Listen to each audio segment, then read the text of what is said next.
శ్రీ వీరబ్రహ్మేంద్ర స్వాముల వారు మనకు అందించిన కలియుగ భగవద్గీతలోని ప్రత్యేక కాలజ్ఞానం.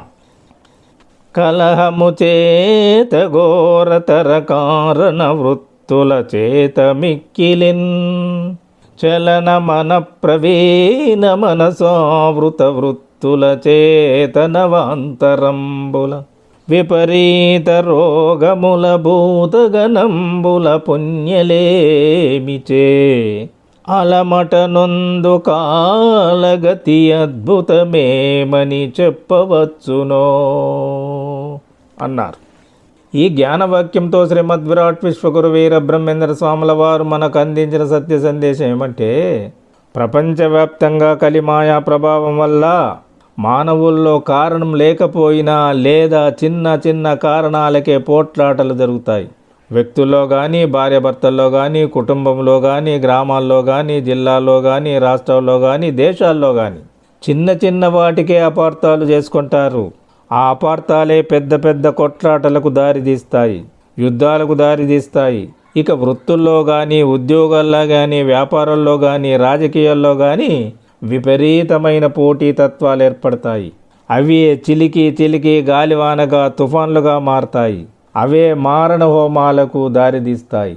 చంచలమైన మనస్సులతో మానసిక ప్రవృత్తులే మారిపోతాయి.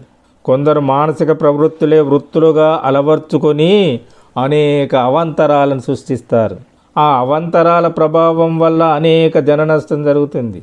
అంతు చిక్కని రోగాలు వ్యాపిస్తాయి. సకల ప్రాణుల్లో వాటి యొక్క పుణ్యఫలం మాత్రం లేకపోవడం వల్ల దైవానుగ్రహం లభించదు. దైవానుగ్రహం కరువై రోగాల ద్వారా కానీ, ఇతర దుశ్చర్యల వల్ల కానీ, మానవులు సృష్టించిన కృత్రిమ ప్రళయాల వల్ల కానీ, ప్రకృతి ప్రళయాల వల్ల కానీ వాతావరణ కాలుష్యం ఏర్పడుతుంది. కాలుష్యం కారణంగా కలుషిత ఆహారాల వల్ల, నీటి కాలుష్యం వల్ల, క్రిమి కీటకాల వల్ల కానీ, చెడు బ్యాక్టీరియా, చెడు వైరస్ల వల్ల అష్ట కష్టాల పాలవుతారు ప్రజలు.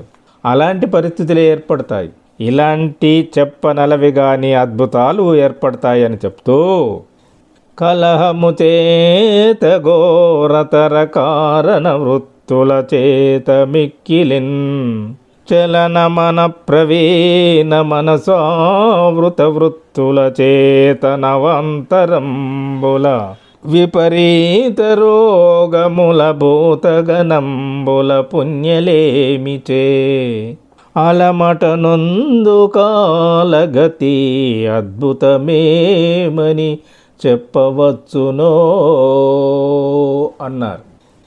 జయ శ్రీ విరాట్ విశ్వగురు వీర బ్రహ్మేంద్ర స్వామినే నమః. శుభం శుభం శుభం.